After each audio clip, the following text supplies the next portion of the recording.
14-15 కేంద్ర ఆర్థిక సంఘంకి కేటాయించింది. దాదాపు 2165 కోట్ల రూపాయలు 14-15 కేంద్ర ఆర్థిక సంఘంకి సంబంధించినటువంటి నిధుల్ని కేటాయించింది. అయితే వాటిని పంచాయతీ నిధులను సర్పంచుల అనుమతులు లేకుండా డిస్కమ్లకి తర్వాత ఇతర సంస్థలకి మళ్లించినటువంటి పరిస్థితి గత వైఎస్ఆర్ కాంగ్రెస్ పార్టీ హయాంలో. అది అందరికీ కూడా తెలిసినటువంటి విషయం.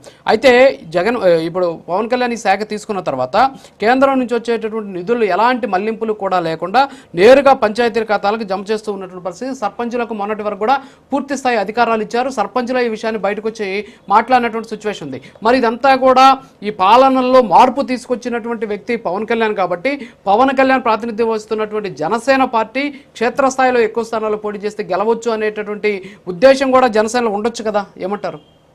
మీరు చెప్పిన పాయింట్ ఒక పాయింట్ మనం ఇక్కడ గుర్తుపెట్టుకోవాలి రాజుగారు. సర్పంచులు చెప్పారు అన్నారు.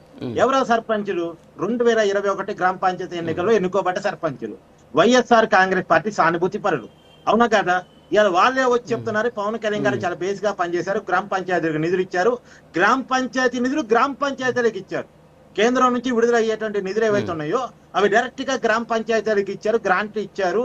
మళ్ళా కేంద్రంతో లాబింగ్ చేసుకొని మిగతా రాష్ట్రాల కంటే భిన్నంగా పట్టుకొచ్చారు. ఇప్పుడు గ్రామాల్లో రోడ్డు చూడండి, ఒకప్పటికి ఇప్పటికి పరిస్థితులు చాలా మార్పులు వచ్చినాయి. మౌలిక వసతులు చూడండి, డ్రైనేజ్ సిస్టమ్ చూడండి, రైట్లు చూడండి.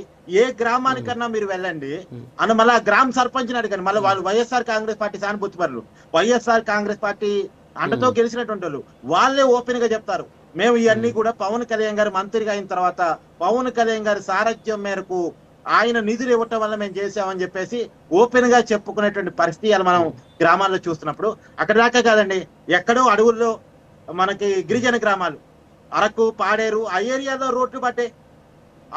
రోడ్డు పట్టే మీకు విషయం గుర్తుందా?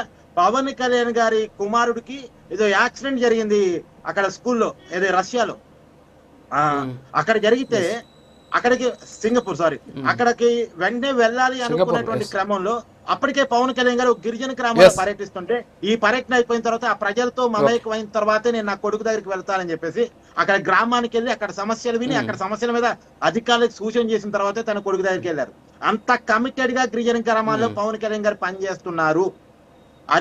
ఇప్పుడు చూడండి, మీరు కావాలంటే అరకు, పాడేరు ఆ గిరిజన గ్రామాల్లోకి వెళ్ళి వస్తాను మీ దగ్గరికి. ఎస్ కార్తిక్ గారు మళ్ళీ వస్తాను మీ దగ్గరికి. జ్వాలాపురం శ్రీకాంత్ గారు, గుడ్ మార్నింగ్ సార్.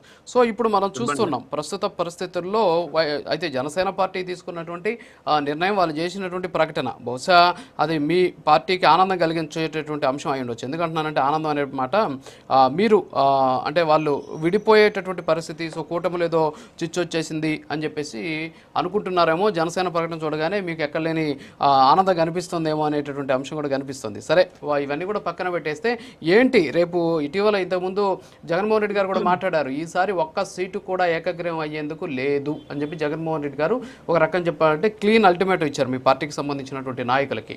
మరి ఈ